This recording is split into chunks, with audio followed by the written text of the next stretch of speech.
Bonjour, nous sommes en juillet 2020 et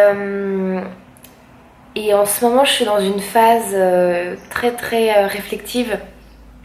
C'est pour ça que je rallume ma caméra. Je crois que ça fait peut-être 2 mois que j'ai fait une petite pause, au moins un mois, mais presque 2 mois que j'ai fait une pause réflexive sur mes aspirations, sur ma vie, sur mes besoins. Parce que je crois que j'étais pas...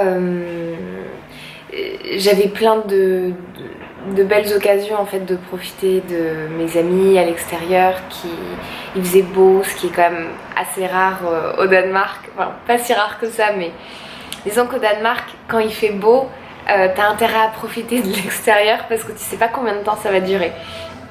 Et c'est pas parce qu'on est en été qu'il va faire beau tout l'été en fait. Il peut faire beau pendant une semaine et puis après pleuvoir pendant 2 semaines quoi. Donc du coup j'avais plein de belles occasions de profiter d'un groupe d'amis qui en plus était un groupe d'amis éphémère. Donc j'ai beaucoup une interaction sociale, on s'est fait des week-ends ensemble, on s'est fait plein de soirées, on s'est fait des journées à la plage, on s'est fait des restaurants et c'était super sympa. Et en fait j'étais partagée pendant ce moment-là parce que d'un côté je sentais que j'avais besoin de sociabiliser et j'avais besoin d'être entourée d'humains avec qui ça se passait bien. Parce que je pense que depuis un an j'avais pas vraiment un groupe en fait d'amis, j'avais des amis, j'ai toujours des amis qui sont géniaux. Mais généralement c'est plus des individus en fait. Et j'ai des relations de 1 à 1 en fait avec ces amis. Et là ça faisait longtemps en fait que j'avais pas été dans une dynamique de groupe et dans une dynamique de groupe où ça se passait vraiment bien. Parce que moi j'ai une dynamique de groupe très forte à mon travail parce que mon superviseur est un très bon leader et il a vraiment à cœur à ce qu'il y ait une bonne dynamique de groupe. Et le problème en fait c'est que ça marchait pas trop parce que tu sais j'ai cette collègue espagnole dont je t'ai parlé dans plusieurs vidéos avec qui ça se passait pas très bien et en fait vu qu'elle me détestait et qu'elle était très incluse dans le groupe, en fait elle passait son temps à dire des choses pas très positives sur moi et même si je me rendais bien compte que les autres étaient pas non plus complètement adhérents à son discours, ils se rendaient bien compte que bon le problème il venait quand même un peu d'elle, je sentais que ça influençait quand même mes relations avec le groupe et du coup j'étais pas hyper à l'aise et du coup j'avais du mal en fait à m'intégrer dans ce groupe de travail. Et du coup ça m'a fait du bien en fait d'être dans une dynamique de groupe parce que je trouve que quand t'es dans une relation avec une seule personne de 1 à 1, bah mine de rien en fait ça demande beaucoup d'énergie, ça demande beaucoup d'attention. Et je l'ai vécu avec une de mes super potes qui s'appelle Mathilde, j'en ai déjà parlé. Mais en fait quand j'étais trop fatiguée pour vraiment mettre de l'énergie dans la relation, dans l'interaction, mais en fait Mathilde elle sentait que j'étais pas prête en fait que j'étais à moitié là en fait, que j'avais pas besoin de beaucoup parler, que je pouvais pas beaucoup écouter non plus, que j'étais à moitié présente. Et en fait c'est mon interprétation mais j'ai l'impression que ça lui provoquait une petite gêne. Alors je sais pas exactement ce que ça faisait chez elle mais moi mon interprétation c'est que ça la gênait un petit peu et qu'elle se disait oh mais mince, est-ce que j'ai fait quelque chose de mal, est-ce que je sais pas, elle pourrait peut-être se dire, j'en sais rien en fait, j'ai pas parlé de ça avec elle mais moi ce que je me dis c'est qu'elle pouvait se dire bah peut-être que elle est en colère contre moi, ou peut-être qu'elle a pas envie de me voir aujourd'hui, ou peut-être qu'elle est pas contente, enfin tu vois, quelque chose qui l'a renvoyée à ses peurs personnelles en fait.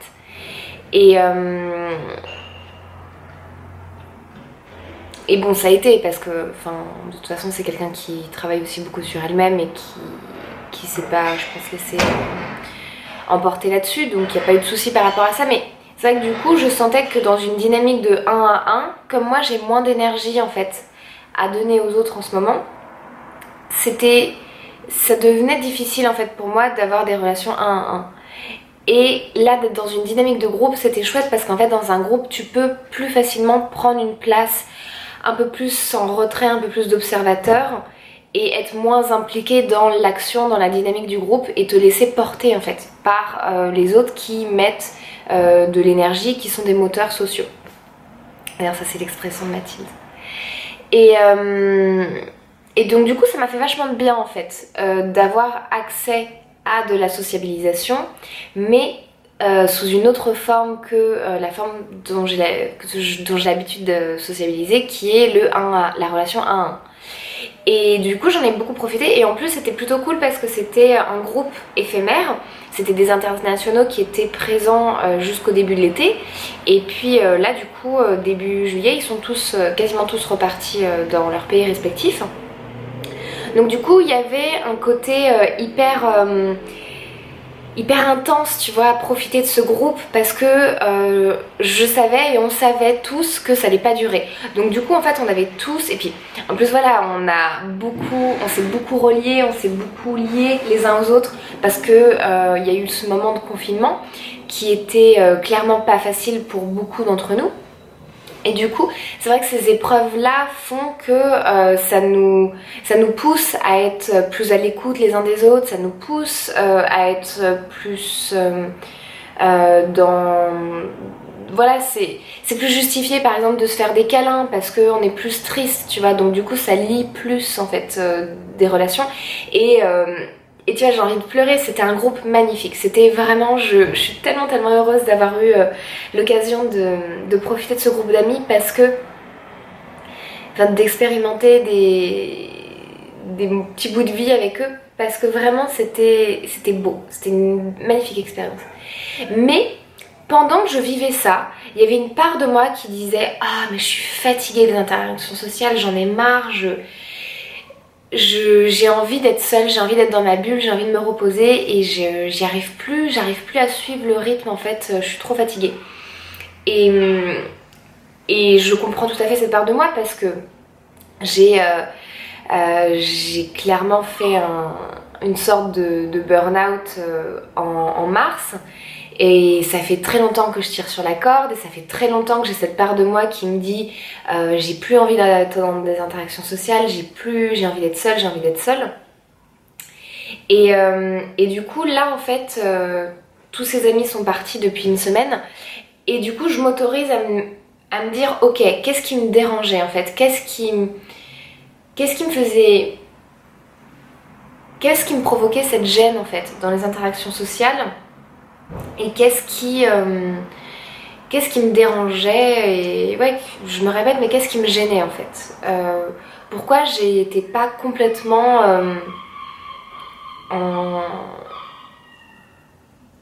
pourquoi en fait, parce qu'il y a des gens aussi qui retirent de l'énergie de ces interactions sociales, et je me disais mais pourquoi moi j'arrive pas à retirer de l'énergie en fait de cette interaction sociale, pourquoi ça me fatiguait plus que ça me donnait de l'énergie, même si ça me comblait quand même un besoin d'être en présence d'autres humains, et notamment de câlins et de rire, tu vois, de détente, d'amusement. Mais il y a des besoins comme le repos et l'écoute aussi. Je pense que moi j'aime beaucoup les relations 1 à 1 parce que c'est un type de relation où en fait il y a beaucoup plus d'écoute. Et en fait, je crois que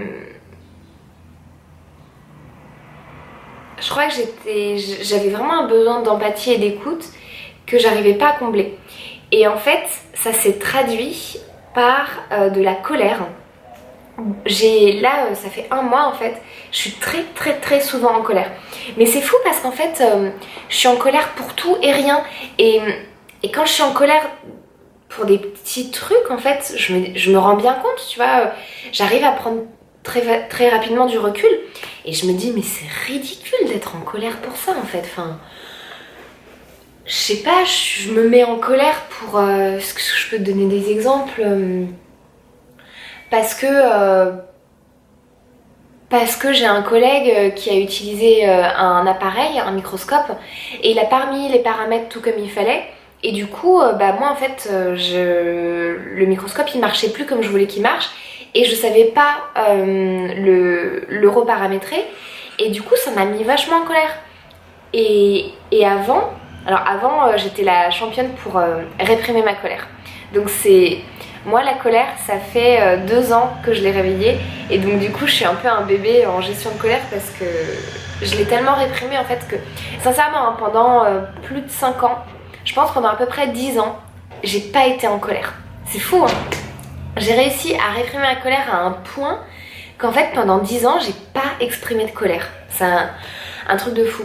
Et en fait là depuis 2 ans je me suis réautorisée en fait à exprimer de la colère. Et du coup au début c'était une petite colère mignonne tu vois. C'était non mes limites sont pas respectées, je suis en colère, ça passe pas tu vois. Mais ça restait super mignon. Et en fait là depuis 6 mois je crois, et surtout depuis le dernier mois et les 2 derniers mois, et je pense que c'est en lien avec le fait que je suis vachement fatiguée et fatiguée nerveusement tu vois. Et du coup j'ai plus du tout de patience et j'ai plus du tout la capacité en fait de faire éponge en fait, de faire tampon avec ma colère. Et j'ai des colères mais ultra puissantes. Et vraiment tu sais la colère où tu sors de tes gonds quoi. Et parfois c'est pour des trucs mais... Ouais, un collègue a changé les paramètres et parce que peut-être que lui il avait besoin d'autres paramètres et les a pas remis comme avant, mais enfin il n'y a pas de règle en fait qui dit qu'il doit les remettre comme avant tu vois. Et du coup ça me met en colère parce qu'en fait j'ai pas l'énergie moi de trouver une solution parce qu'en plus je suis un peu stressée parce que je dois faire mon expérimentation rapidement. Et du coup voilà ça me met en colère de me dire mais putain il a pas remis les paramètres comme avant quoi. Et d'autres trucs... mon coloc qui accumule ses canettes parce qu'ici au Danemark en fait quand tu achètes une bouteille ou quand tu achètes une canette tu vois tu as ce petit symbole et en fait c'est consigné donc du coup tu peux pas jeter ta bouteille dans la poubelle à plastique, enfin tu peux mais c'est bête parce que du coup tu perds ta consigne. Du coup ce que tu fais c'est que à chaque fois que tu vas, enfin moi c'est ce que je fais, c'est qu'à chaque fois que je vais au supermarché je prends mes 3-4 bouteilles ou canettes et je les passe dans la machine et j'ai un petit ticket qui me donne de l'argent et après quand je fais mes courses j'utilise ce ticket et ça me fait des réductions en fait sur mes achats. Et en fait, pour moi c'est facile parce que je consomme quasiment pas de bouteilles en plastique et quasiment pas de canettes parce que généralement je bois de l'eau du robinet en fait, c'est ma principale source d'eau. Mais mon coloc en fait il consomme énormément de soda en bouteille et en canette, énormément. Et du coup en fait c'est vrai que ça s'accumule très vite et je comprends en fait qu'il n'ait pas le temps tu vois de gérer tout ce flot de déchets. Mais du coup c'est vrai qu'il a... Puis je pense que pour lui c'est pas très important en fait, ça ne dérange pas d'avoir un amas de canettes vides dans la cuisine en fait, je pense que ça lui pose pas de problème. Et en fait moi ça me mettait hyper en colère et tu vois je me sentais pas respectée quoi. Je me sentais pas respectée parce que mon coloc utilisait un endroit... En plus je m'en fous complètement de cet endroit, enfin, c'est un espèce de placard ouvert et j'en ai pas d'utilité en fait. Et du coup le truc est rempli, il n'y a pas de porte du coup, mais il est rempli de sacs avec plein de canettes et c'est vrai que c'est pas très beau. Mais en fait... cet endroit j'y vais pas dans l'appartement, j'y vais que quand je vais faire ma lessive parce que c'est en face de... Attends, tu sais quoi? Je vais te montrer, comme ça sera beaucoup plus facile. Voilà, je vais te montrer l'amas de déchets de mon coloc. Donc là tu vois on est dans ma cuisine. Ici il y a il y a la machine à laver et la machine à sécher. Et en fait quand tu vas en face, ça c'est les déchets de mon coloc. Et en fait, il y en a là aussi. Voilà. Ça, c'est des déchets. Voilà. Mais en fait, moi, ce coin, je m'en fiche, tu vois. J'ai pas besoin de l'utiliser. Et à chaque fois que je voyais cet amas de déchets, je me disais, oh, mais il se fout de ma gueule, en fait. Il a aucun respect. Et je me suis posé 2 secondes et je me suis dit, mais en fait, pourquoi, en quoi ça me concerne, en quoi c'est une question de respect, enfin je m'en fiche complètement. Et puis c'était intéressant parce que du coup j'ai commencé à me dire mais en fait c'est quoi le problème, c'est quoi la valeur que j'ai et qui respecte pas? C'est quoi la règle là que je me suis mise? Et en fait là ça a été hyper intéressant parce que je me suis rendu compte qu'en fait moi je me mets, de par mon éducation, une énorme pression pour pas accumuler des déchets et pour que mon chez moi il soit à peu près beau selon mes critères. Et en fait, que lui, il s'autorise à ne pas respecter ces critères de beauté de l'intérieur, alors que franchement, je suis hypocrite, hein, parce que je suis vraiment pas une personne qui range souvent, et je suis plutôt une personne, comment on dit bordélique, mais en poli. Je sais plus. Bon, je suis pas très portée sur le rangement, on va dire. Et du coup, en fait, c'était hyper intéressant de prendre le recul sur cette situation qui me mettait mais vraiment en colère. Hein. Mais c'était disproportionné ma colère, hein. C'était impressionnant. Et c'était intéressant de me dire, attends, qu'est-ce que lui s'autorise que moi je m'autorise pas en fait? Et là, je me suis dit, mais ouais, mais en fait, moi je m'autorise pas à laisser comme ça du barda. Ça se dit pas bardalique, hein. Non, ça serait bien, faudrait... C'est quoi le truc poli pour bordélique? Et bref, pardon. Et du coup, en fait, ça fait que j'ai lâché un truc aussi chez moi. Et je me suis dit, oh, mais en fait, parce que moi, dans ma chambre, je m'autorise complètement à mettre du barda partout. Mais dans les pièces communes, je m'autorise pas du tout. Et du coup, c'est vrai que je me mettais un peu la pression dès que... Par exemple, si je savais que j'avais laissé traîner un truc sur le... genre une couverture pas pliée sur le canapé, tu vois, qui est dans la partie commune. Bah en fait, parfois, par exemple, j'étais super fatiguée et j'allais me coucher et j'étais à moitié en train de m'endormir. Et là, je me disais, oh, j'ai pas plié la couverture sur le canapé. Oh, c'est dans la pièce commune. Oh, mon coloc, il va pas être content. Oh, il faut que je me lève de mon lit pour aller chercher la couverture, pour aller plier la couverture, tu vois. Voilà, un peu le genre de pression à la con que je me mettais. Et du coup, en fait, ça m'a vachement détendu du slip, tu vois, de me dire, attends, lui, ça fait 4 mois qu'il accumule ces canettes là, dégueulasses, dans une partie en commun.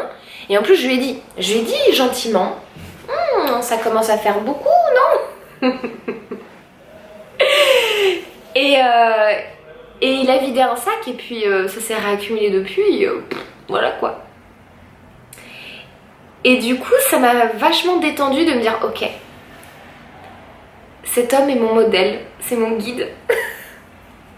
Je vais m'autoriser ce qu'il s'autorise parce que, après tout, je pense que c'est aussi un peu une peur sociale, tu vois. J'avais peur qu'il me reproche de pas être une bonne coloc si je mettais du barda partout dans les pièces en commune. Et du coup là je me suis dit, attends, si lui il se l'autorise, il a pas le droit de pas me l'autoriser. Donc du coup j'ai lâché le truc.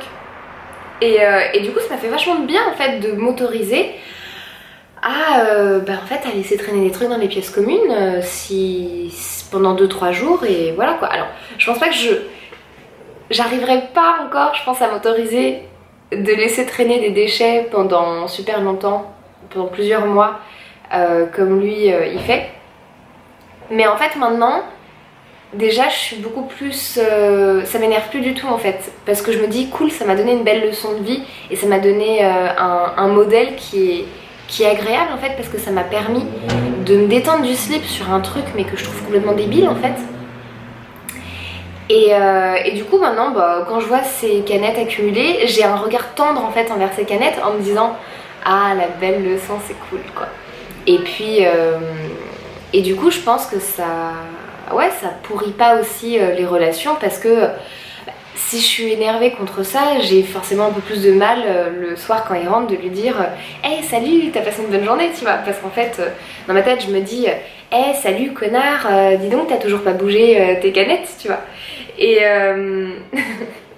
et du coup c'est cool en fait, c'est une belle leçon. Et voilà, il y a plein de trucs comme ça en fait qui m'énervaient et j'ai pris du recul, et en fait à chaque fois je me disais mais en fait c'est parce que je me mets une pression de dingue en fait, et qu'il y a plein de choses que je m'autorise pas et qu'en fait les autres s'autorisent, et du coup ça me met en colère que les autres s'autorisent un truc que moi je m'autorise pas. Et du coup le processus que j'ai fait, c'est que en fait, à chaque fois que j'avais de la colère, tout de suite, je me posais la question, mais attends, quelle est la règle qui n'est pas respectée? Parce que là, je mets un peu en application un truc qui s'appelle la communication non violente. Et si ça t'intéresse, je te conseille mais à 1000% d'aller te renseigner, parce que c'est vraiment, moi ça a été une révélation dans ma vie, ça a changé énormément de choses et c'est un outil en fait incroyable de développement personnel, incroyable, vraiment génial. Je te conseille Isabelle Padovani et Marshall Rosenberg dans la communication non violente, ils sont... Et qu'est-ce que je voulais dire? Et je crois que c'est Isabelle Padovani qui disait mais qu'est-ce que c'est, selon la CNV, donc la communication non violente, qu'est-ce que c'est la colère? En fait la colère, elle disait que c'est la traduction de ça devrait pas être comme ça. Donc c'est en fait une règle qui n'est pas respectée, c'est une limite qui n'est pas respectée. Et par exemple la colère c'est chouette pour faire respecter ses limites, mais parfois en fait il y a beaucoup de règles que moi j'ai intégrées qui en fait je trouve sont des règles un peu pas forcément utiles, enfin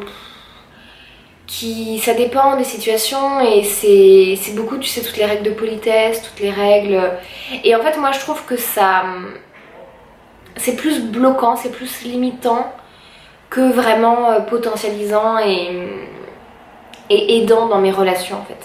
Et je préfère tourner d'autres manières, je préfère avoir des valeurs, je préfère essayer d'être au maximum dans la bienveillance plutôt qu'avoir des...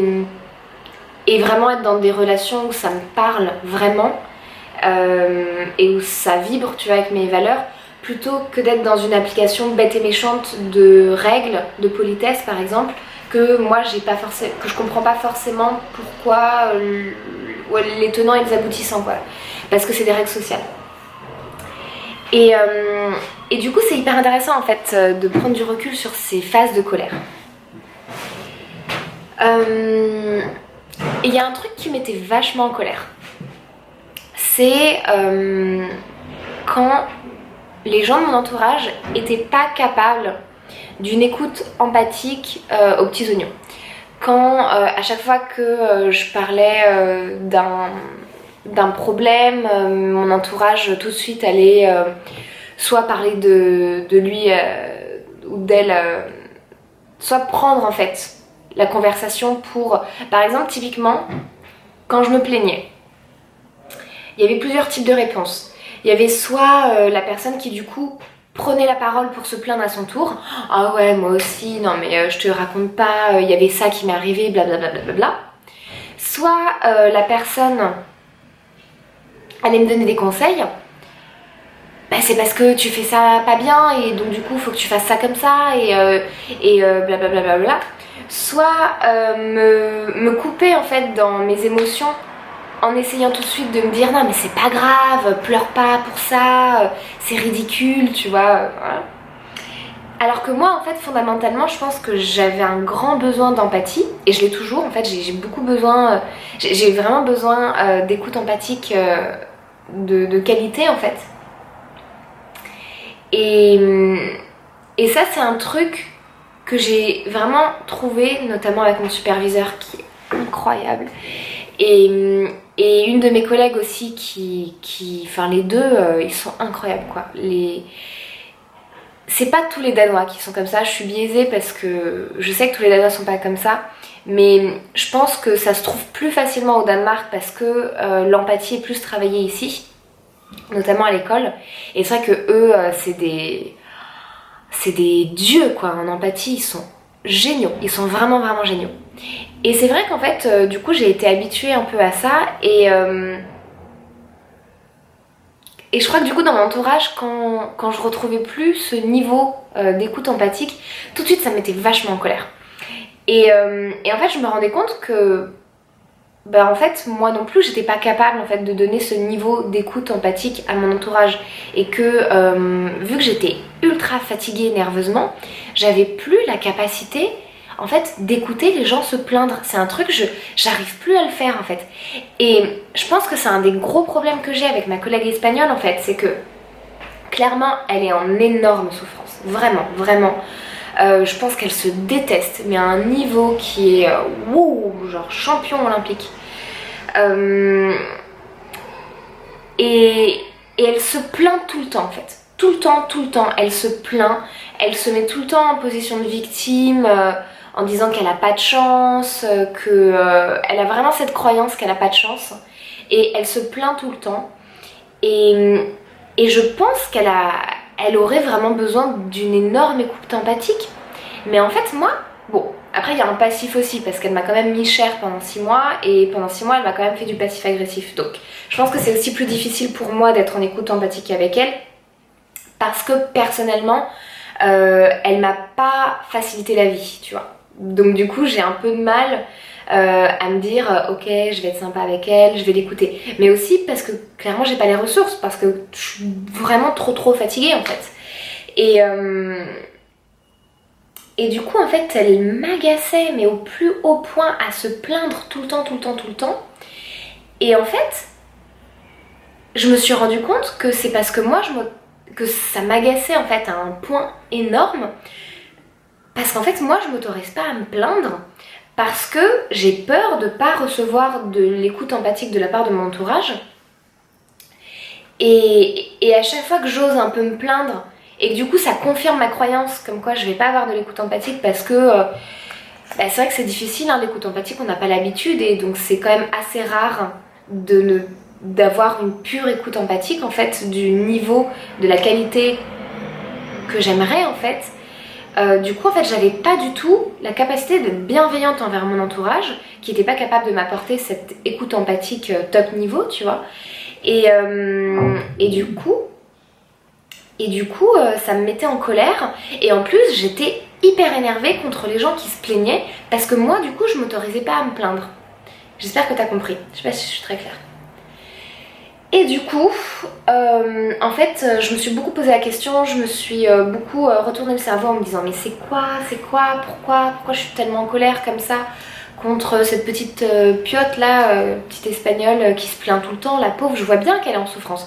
Pourquoi ça m'énerve autant qu'elle se plaigne, tu vois? Et pourquoi ça m'énerve autant quand mes amis ne sont pas capables en fait de m'écouter, moi me plaindre, et pourquoi ça m'énerve autant? Et pourquoi moi je suis pas aussi capable d'écouter les gens se plaindre, et pourquoi j'ai pas ça. Et donc du coup ce que je me suis dit, c'est qu'en fait je pense que c'est un truc que je sais, hein, mais bon c'est toujours bien de se le rappeler, je suis vraiment très fatiguée en fait, je suis vraiment nerveusement épuisée, et j'ai vraiment besoin de beaucoup de repos. Je pense que j'ai vraiment besoin de prendre beaucoup soin de moi. C'est un truc que j'ai commencé à faire, notamment sur mon physique. Je prends beaucoup soin de moi physiquement maintenant, et c'est un truc que j'avais pas du tout l'habitude de faire avant, donc c'est chouette, notamment par mon alimentation, notamment tu vois en prenant soin, en faisant des automassages, en prenant du temps aussi.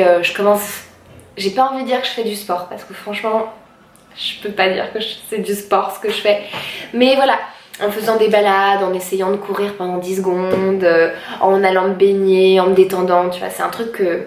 Et en fait là, je passe dans une nouvelle phase où j'ai envie de prendre soin de moi aussi, plus mentalement. Donc vraiment en fait, me donner la permission de me détendre, arrêter de m'emmerder avec ces histoires de couverture qui sont pas pliées dans l'espace commun, arrêter de me mettre la pression aussi au travail pour être parfaite. D'ailleurs, tu vois, je me suis fait un petit mémo en face de mon lit. Je sais pas si tu vas réussir à lire. J'ai mis « Je suis imparfaite et inutile ». En fait, j'ai envie de m'autoriser d'être imparfaite. Parce qu'en fait, je pense que la perfection, c'est clairement un moyen de défense pour moi, qui a très bien marché, mais qui me met je me mets une pression incroyable en fait à être parfaite, parce que c'est chaud cacao d'être parfaite quand même, hein. Et donc du coup là je suis dans une phase où j'ai envie vraiment de m'autoriser à être imparfaite. Ça a coupé. Le syndrome de la bonne petite dame bien gentille qui veut surtout pas déranger. Du coup, vu que j'ai tellement réussi à le faire, ben en fait maintenant j'ai du mal à m'autoriser à prendre de la place, à poser mes limites, à parfois ne pas être polie, à parfois répondre mal, répondre avec agressivité, répondre avec agacement, tu vois, à quelqu'un. Parce que j'ai une limite qui est pas respectée et que j'ai pas la patience en fait de mettre en écoute empathique et que d'expliquer gentiment à la personne là tu vois quand tu fais ça bah, en fait quand tu marches sur le pied en fait ça me fait mal donc j'aimerais bien que tu arrêtes de me marcher sur les pieds. Tu vois j'ai envie de m'autoriser quand quelqu'un marche sur le pied à dire mais tu peux pas faire attention. Voilà, ça c'est un truc, je suis pas capable de le faire, je suis pas capable. Et j'ai envie de pousser un peu ma limite et de me dire, mais moi en fait j'ai le droit. J'ai le droit de gueuler sur quelqu'un s'il m'a marché le pied, même s'il a pas fait attention, même si c'est pas de sa faute, et ben j'ai le droit, tu vois. Voilà. Et du coup, le deuxième truc que j'ai envie aussi, c'est d'être inutile. Parce que je pense que j'ai trouvé ma valeur sociale dans le fait d'être utile pour les autres. Et je pense que pendant très longtemps, j'ai pensé qu'on ne pouvait pas m'aimer, que j'étais pas aimable. Si j'étais pas parfaite, et si j'étais pas impolie, mais que j'étais pas aussi aimable si j'étais pas utile pour les autres. Et donc du coup, moi avant, j'étais la personne aussi qui me pliait en quatre, qui écoutait pas ses besoins pour remplir les besoins des autres. Le petit souci que ça a créé, c'est que du coup, j'ai été entourée de personnes qui avaient beaucoup besoin de personnes qui allaient se plier en quatre pour eux pour répondre à leurs besoins, mais qui n'étaient pas forcément capables et qui n'avaient pas forcément l'envie aussi de répondre aux besoins des autres. Et ça en fait, je me suis rendu compte que c'est un truc qui me rendait pas très heureuse dans ma vie, d'être entourée par des personnes comme ça. Donc du coup, j'ai commencé à moi changer, j'ai commencé à me dire bah non en fait j'ai des besoins et j'ai aussi envie que mon entourage contribue à ces besoins-là. Et puis j'ai des limites et j'ai aussi envie que mon entourage respecte mes limites. Et bah ouais, parfois je n'ai pas la capacité par exemple d'être polie parce qu'en fait je suis fatiguée. Et j'ai aussi envie d'avoir un entourage qui puisse comprendre ça et laisser passer de temps en temps, tu vois. Et voilà, j'ai pas envie d'entrer dans l'inverse non plus où je vais avoir un entourage que je victimise et un entourage que j'utilise et qui j'ai pas envie d'avoir un entourage composé d'esclaves, tu vois, c'est pas du tout mon but, mais j'ai envie d'avoir un entourage qui de temps en temps puisse comprendre que je suis pas disposée à répondre à leurs besoins parce que j'ai d'abord besoin, j'ai pas assez d'énergie pour répondre à mes besoins et voilà, et ça c'est passé aussi, désolée hein, je sais pas encore si je suis très claire, mais c'est passé aussi par là je suis vraiment en flot de pensée, c'est passé aussi par ah non, j'ai perdu ce que je voulais dire. C'est passé aussi par le fait que je suis aussi devenue plus indépendante en fait. Parce qu'avant, il y a plein de besoins que je pensais être nécessairement qui devaient être nécessairement être remplis en fait par d'autres, par une personne par exemple en particulier. Par exemple si je prends le couple, si j'avais besoin d'un câlin, en fait je pensais que c'était que par exemple mes amies filles ou mon mec. Mais en fait moi ce que je trouve c'est que dans les câlins, en fait parfois j'ai besoin d'un câlin plus masculin. Et comment tu fais quand t'as pas de mec? Ou comment tu fais quand ton mec il est pas dispo pour un câlin, tu vois? Et du coup en fait par exemple je me suis autorisée en fait à faire des câlins à des amis hommes et en fait moi j'avais peur que du coup mon copain soit jaloux ou j'avais peur que du coup l'homme à qui je faisais un câlin allait se dire que oh bah tiens du coup si elle est bien dans mes bras ça veut dire qu'elle veut du sexe et du coup j'avais plein de peurs que j'ai dépassées. Alors petite parenthèse, effectivement il y a des hommes qui n'arrivaient pas à comprendre, et j'ai peut-être pas aussi été très patiente pour leur expliquer, qui n'arrivaient pas à comprendre qu'un câlin ça voulait pas dire je veux du sexe, parce que ma peur, ça a coupé encore, faut que je trouve un système de ventilation pour ma caméra. Mais voilà, ma peur était pas irrationnelle non plus. Je pense qu'il y a beaucoup d'hommes qui comprennent mal les signaux d'affection et de tendresse Et du coup, voilà, il y a des hommes que j'ai dû sortir de mon entourage parce que moi, j'avais pas la patience de leur expliquer et parce que visiblement, ils comprenaient pas qu'un câlin, ça voulait pas dire je veux du sexe. Parenthèse fermée, désolée. Et oui, c'est pas tous les hommes. Et oui, il y a des femmes aussi qui ont du mal à comprendre ça. Et mais moi, dans ma situation, dans ma vie, ça se passait avec des hommes. Parce que je suis une femme et que je suis hétérosexuelle et que c'est comme ça que ça se passe dans ma vie. Et pourquoi je dis ça? Donc clairement mon indépendance ça m'a beaucoup servi. Mais je pense qu'il y avait une part de moi qui continuait à se dire qu'en fait j'ai besoin d'être utile pour mon entourage. Et d'ailleurs, c'est encore ma collègue espagnole, comme quoi hein, j'ai tellement de chance d'avoir cette collègue espagnole, parce qu'en fait c'est encore ma collègue espagnole qui m'a donné la clé de la réponse, parce que en fait ce qui m'énervait chez elle c'est que je la trouvais mais profondément, désolée pour elle, mais profondément inutile. En fait, c'est méchant, mais je trouve ça trop horrible ce que j'ai dit, mais pardon, mais c'est vrai que je le pensais, c'est vraiment ce que je me disais en fait, je me disais mais en fait elle est inutile parce que typiquement le truc qu'elle fait beaucoup en fait c'est que elle est très elle a vraiment besoin de contact en fait humain et du coup la manière dont elle va chercher le contact humain en fait c'est en essayant je pense d'ailleurs de se rendre utile et donc du coup en fait elle va clairement se mêler de ce qui la regarde pas. Exemple typique, je suis dans le labo, je suis en train d'essayer de chercher un truc donc je regarde, tu vois j'ai ce regard qui cherche et en fait moi je suis concentrée, tu vois, je suis en mode alors non ça peut pas être dans cette étagère, ça doit être là, et là elle vient et elle me dit qu'est-ce que tu cherches? Elle me coupe dans la réflexion tu vois, et là je lui dis je cherche tel truc, et là elle va me dire ah c'est peut-être là-bas non? Et je regarde c'est pas là-bas, elle me dit ah alors c'est peut-être là-bas, je regarde c'est pas là-bas, ah mais c'est peut-être là-bas, et en fait du coup elle va passer 5 minutes à chercher avec moi en dirigeant la recherche et en n'ayant pas forcément de très bonnes compétences parce qu'en fait elle ne sait pas où c'est en fait, plutôt que de me laisser tranquillement moi réfléchir pendant 2 minutes où est-ce que peut être le truc, éventuellement aller demander à une personne compétente où est-ce qu'est cet objet que je cherche, et du coup en fait ça m'agaçait, je me disais mais elle est inutile, la nana elle est inutile en fait, et je me disais mais pourquoi ça m'énerve autant en fait qu'elle soit inutile, pourquoi c'est un problème en fait, pourquoi elle n'a pas le droit d'être inutile. Et là en fait je me suis rendu compte mais c'est parce que moi j'ai pas le droit d'être inutile, moi je m'autorise pas d'être inutile en fait. Moi si je vais me mêler d'un truc qui me regarde pas et que je vais donner une information qui sert à rien à la personne, mais je vais me sentir super mal en fait.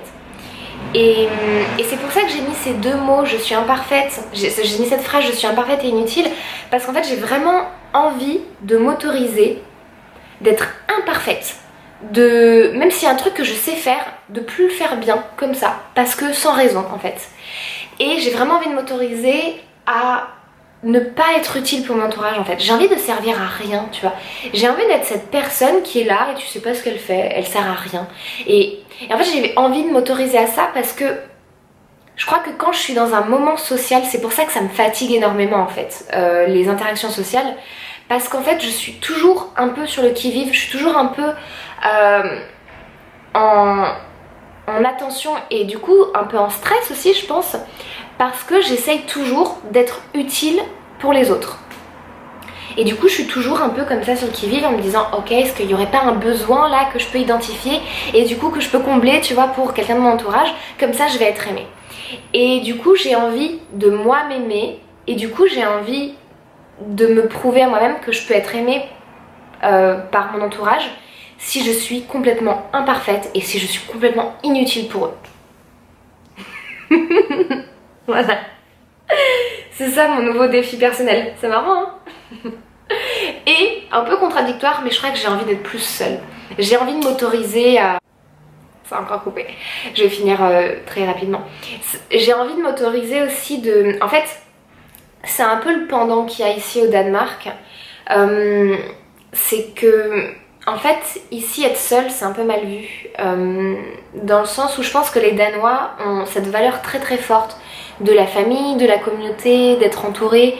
Et là, tu vois, je suis allée chez le médecin, ça s'est très mal passé. Généralement, avec les médecins, j'ai pas une bonne dynamique avec les médecins. Parce que j'attends qu'ils m'aident à être en bonne santé. Et ça marche pas. Ils ont pas les réponses qui m'aident à être en bonne santé. Du coup, ça m'agace. Je suis toujours le temps très très agacée quand je vais chez les médecins. Mais il faudrait vraiment que je me calme parce que c'est des humains. Et il faut que je comprenne aussi que la médecine, c'est pour donner des solutions à des problèmes qui existent déjà. Mais ils sont pas très bons pour en fait prévenir la survenue d'un problème selon leur seuil de lecture en fait. Mais bon, c'est une autre histoire. Il faut que j'arrête d'attendre trop en fait de la médecine parce que je crois que je suis un peu trop exigeante par rapport à eux et il faut que je comprenne que c'est pas le but en fait. C'est pas comme ça que ça fonctionne en médecine.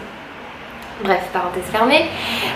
Et donc du coup, je suis allée chez le médecin et en fait j'étais hyper énervée parce que je pense que j'ai des carences. Je pense que mon burn-out, bien évidemment, je pense que c'est parce que j'ai trop tiré sur la corde et j'ai trop été stressée.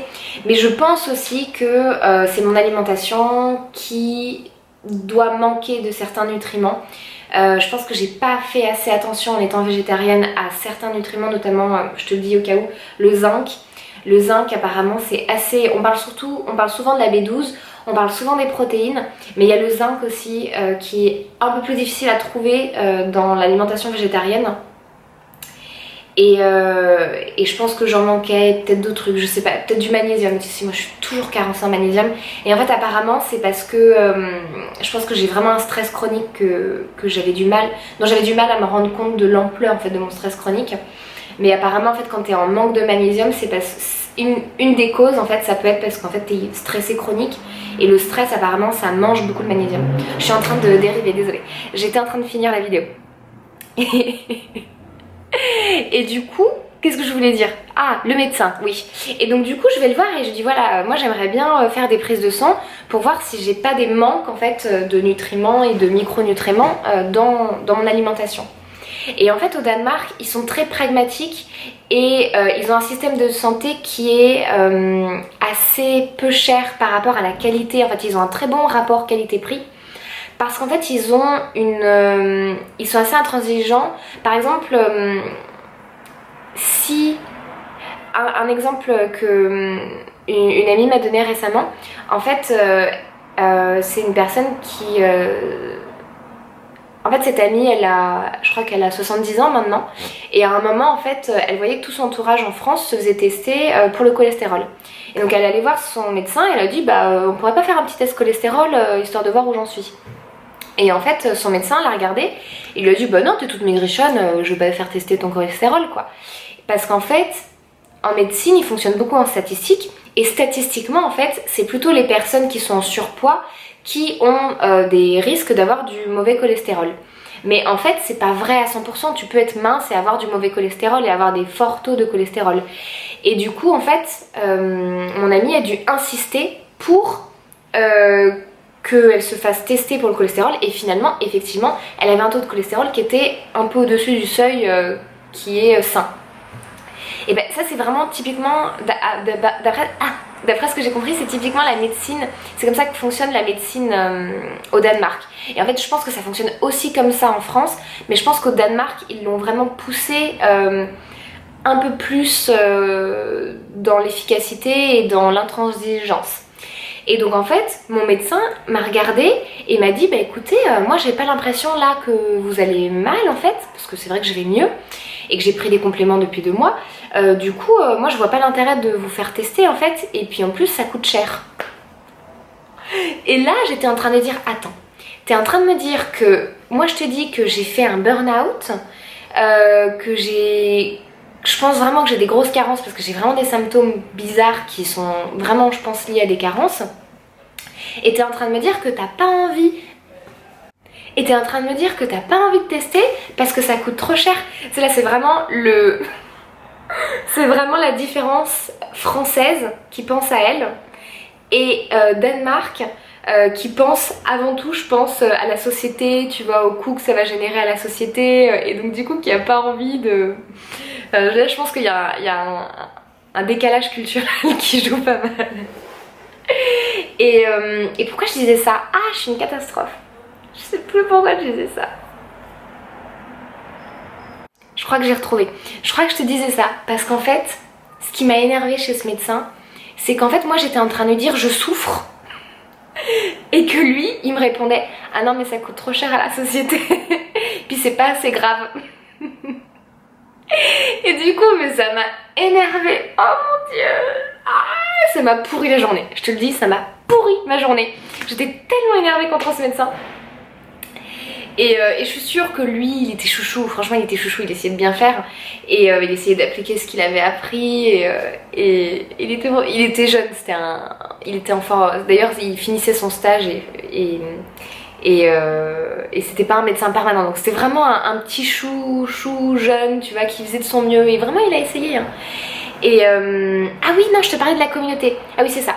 Et donc du coup, ah oui, d'être seule, ah c'est bon, j'ai retrouvé le fil de ma pensée. Et du coup en fait, il essayait plutôt de me dire mais ça serait pas parce que vous êtes dépressive ou ça serait pas parce que vous êtes stressée. Mais bien évidemment, il me l'a pas dit cash comme ça. Ce qu'il a essayé du coup, c'est de me l'amener en fait, de me faire réfléchir par moi-même. Et donc du coup, il m'a dit est-ce que vous vivez seule? Est-ce que vous avez un coloc? Est-ce que ça se passe bien avec votre coloc? Est-ce que vous avez un copain? Est-ce que vous avez des amis? Et en fait, ça c'est vraiment typique de la pensée danoise, c'est que pour les Danois en fait, les Danois ils sont vraiment heureux en étant en communauté. Et je pense qu'ils ont raison, hein. Je pense que vraiment le bonheur c'est être en lien avec les autres. Et je pense que pour ça les Danois sont très très doués. Mais du coup en fait c'est un peu compliqué parce que je pense qu'en ce moment j'ai besoin d'être seule. Je sens vraiment ce besoin là en moi. J'ai envie d'être dans ma bulle, j'ai envie d'avoir des interactions très limitées et j'ai envie vraiment de faire à nouveau un travail d'introspection sur moi-même. J'ai envie de me concentrer sur mon travail et j'ai envie d'avoir quelques amis triés sur le volet pour de temps en temps quand même avoir un contact avec des humains parce que c'est vrai que c'est important, mais je sens que c'est pas une dynamique dans laquelle j'ai envie de me mettre, une dynamique ultra sociale. Je pense que je l'ai beaucoup été et je vois complètement l'intérêt, c'est vrai que c'est sympa, mais là je sens que je suis trop fatiguée en fait pour interagir socialement. Et du coup j'ai vraiment besoin d'être seule et en fait c'est difficile aussi pour moi de m'autoriser à être seule dans cette société qui met énormément en valeur la communauté, les relations de groupe, les relations de famille, tu vois, les relations d'amis. Et c'est vrai que du coup je suis un peu en décalage avec ça. Et clairement en France ça serait plus facile. C'est vrai que j'ai besoin de ça. J'ai besoin de ça aussi, j'ai besoin d'être seule. Mais du coup, j'ai quand même besoin d'être écoutée et d'avoir une écoute top qualité. Donc du coup ce que j'ai fait c'est que j'ai investi et en fait là je vais commencer, j'ai eu un rendez-vous de 20 minutes avec une consultante. Donc je l'ai trouvée sur le site d'Isabelle Padovani justement. C'est une consultante en communication non violente et elle a aussi plein d'autres approches. Elle a aussi une approche énergétique et moi j'ai déjà testé des trucs en énergétique et je saurais pas te l'expliquer mais ça marche du feu de Dieu avec moi. Ça marche tellement bien, c'est tellement efficace pour me débloquer. J'avais travaillé notamment avec un kinésiologue et il m'a débloqué des blessures, des trucs de mon passé en travaillant sur mon corps. J'ai jamais compris ce qui s'était passé mais c'était assez impressionnant à quel point ça a vraiment bien marché.